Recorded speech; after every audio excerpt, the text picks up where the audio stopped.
सिंध जी तारीख़ ते तहक़ीक़ जे सिलसिले में आउं रुख सिंधी दोस्तनि साथियुनि भाउरनि ऐं भेनरुनि सां मुख़ातिबु आहियां। अवां सभिनी खे मुंहिंजे तरफ़ां सलाम पहुचे। पाण सिंध जे तारीख़ जे मुग़ल दौर ते ॻाल्हाए रहिया आहियूं, जॾहिं सिंध ते मुग़लनि अरगुननि ऐं तुर्खाननि खां पोइ मुग़लनि कब्ज़ो कयो। उन वक़्तु सिंधी माण्हुनि वेड़ जा कहिड़ा तरीक़ा इख़्तियार कया, धारियनि हामिले आवरनि ख़िलाफ़ कीअं विढ़िया, कहिड़ियूं हिकमत अमलियूं इख़्तियार कयूं, इन ते पंहिंजी ॻाल्हि ॿोल जारी आहे।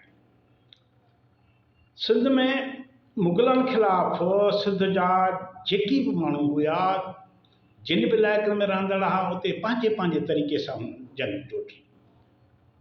उनड़ आहिनि, समीजा आहिनि, शोरा आहिनि, बबुर आहिनि, दल आहिनि, नूमड़िया आहिनि, चांडिया आहिनि।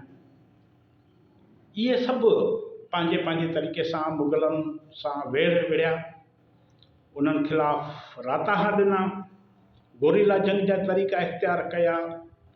मुग़ल हुक्मरान इंतिहाई वहशी ऐं ज़ालिम हुया, दरंदा हुया, जेकी सिंधी माण्हुनि सां माना ज़ुल्म ऐं ज़्यादतियुनि जा नवां नवां दास्तान रक़म कया।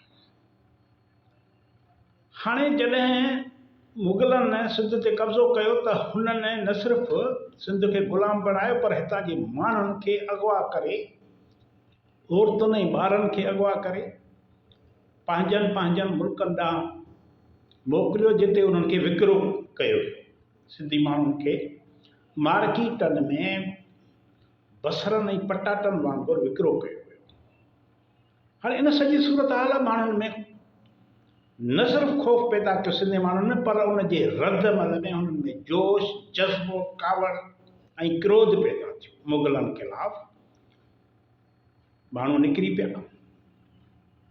हाणे मुग़ल इहे छा कंदा हुया, जो सिंधी माण्हुनि खे ग़ुलाम करे विकिरो कंदा हुआ। इन जे रदमल में सिंधी माण्हुनि बि साॻिया तरीक़ा इख़्तियार कया। माना मुग़लनि जेकी तरीक़ा सिंधियुनि ख़िलाफ़ इस्तेमालु कया, सिंधी माण्हुनि बि उहे ई तरीक़ा इख़्तियार कया। मुग़लनि सिंधी माण्हुनि खे ग़ुलाम करे विकियो त चांडियनि वरी सिंध जी चांडिया बिरादरी वरी मुग़लनि ऐं उन जे वफ़ादारनि खे क़ैद कयो, अगवा करे वञी मुख़्तलिफ़ इलाइक़नि में नीलाम कयो। हाणे इन करे जेके मुग़ल दौर जूं तारीख़ूं, जेके मुग़ल तारीख़दाननि लिखियूं आहिनि, मुग़लनि जे हिमायती वफ़ादार तारीख़दाननि लिखियूं आहिनि, दरबारी लेखकनि लिखियूं आहिनि, उहे उन्हनि वरी चांडियनि खे पंहिंजे तारीख़ुनि में हुर फ़िरोश जो लक़ब ॾिनो। हाणे हुर फ़िरोश चइबो आहे माना जेकी आज़ादु माण्हुनि खे विकिरो कनि। माना चांडिया मुग़लनि खे अगवा करे विकिरो कंदा हुआ वञी, त हुननि उहे थिया हुर फ़िरोश, यानी आज़ादु माण्हुनि खे विकिरो कंदा हुआ, उन्हनि खे लक़ब ॾिनो त इहे हुर फ़िरोश आहिनि। हाणे मुग़ल इहो तसवर ॾींदा हुआ, या तारीख़ुनि में मुग़लनि बाबति इहो तसवर ॾिनो वियो आहे त आज़ादु फ़क़ति मुग़ल हुया, बाक़ी माना मुग़ल ऐं संदन दलाल हुया, संदन गवर्नर हुया, संदन कामोरा हुया, बाक़ी सिंधी माण्हू जेके आहिनि उहे पैदाइशी ग़ुलाम हुया। उन्हनि खे अगवा कयो, विकिरो कयो, उहो मिड़ई खेर आहे। हाणे सिंधी माण्हू ॼण पैदाइशी ग़ुलाम हुआ, जिन जो विकिरो शरीयत मुताबिक़ जाइज़ हो। कंहिंखे बि अगवा करे विकिरो करणु, कंहिंखे बि अगवा करे विकिरो करणु इंतिहाई ख़राबु ऐं निंदण जो अमल आहे। पर हिते हिकु रदमल हो सिंध में।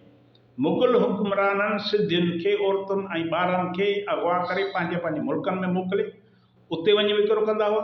सिंधनि इन अमल ख़िलाफ़ हितां जे माण्हुनि बि मज़ाहमत कंदे साॻियो तरीक़ो इख़्तियार कयो ऐं मुग़ल हुक्मराननि जे अज़ीज़नि, मिटनि माइटनि, कामोरनि ऐं सिपाहियुनि खे अगवा करे विकिरो कंदा हुआ। चांडिया मुग़लनि खे अगवाबद भर वारनि खितनि या परगि॒णनि में वञी विकिरो कंदा हुआ। इन्हनि इलाइक़नि ते वरी मुग़लनि जी पहुच न हूंदी हुई, नंढियूं नंढियूं रियासतूं हूंदियूं हुयूं। हाणे जंग में इंसानियत जा लीका लताड़जी वेंदा आहिनि। महकूम माण्हू बि ज़ुल्म ऐं ॾाढ जे रदमल में अची साॻियो तरीक़ो इख़्तियार कंदा आहिनि, छाकाणि त जंग ऐं मुहबत में सभु कुझु जाइज़ सम्झियो वेंदो आहे। असांखे इहो ॿुधायो वियो आहे। आहे त जंग ऐं मुहबत में सभु कुझु जाइज़ हूंदो आहे। इन करे चांडियनि रदमल में जेकी कुझु कयो उहो हुननि जो अमल उन वक़्तु जाइज़ हुयो। संदन इन अमल करे मुग़ल हुक्मराननि जे धारियनि दलाल तारीख़दाननि चांडियनि खे हुर फिरोश यानी आज़ाद माण्हुनि खे विकिरो करण जो लक़ब। अवां जी वॾी वॾी महिरबानी। ईंदड़ वीडियो ताईं इजाज़त।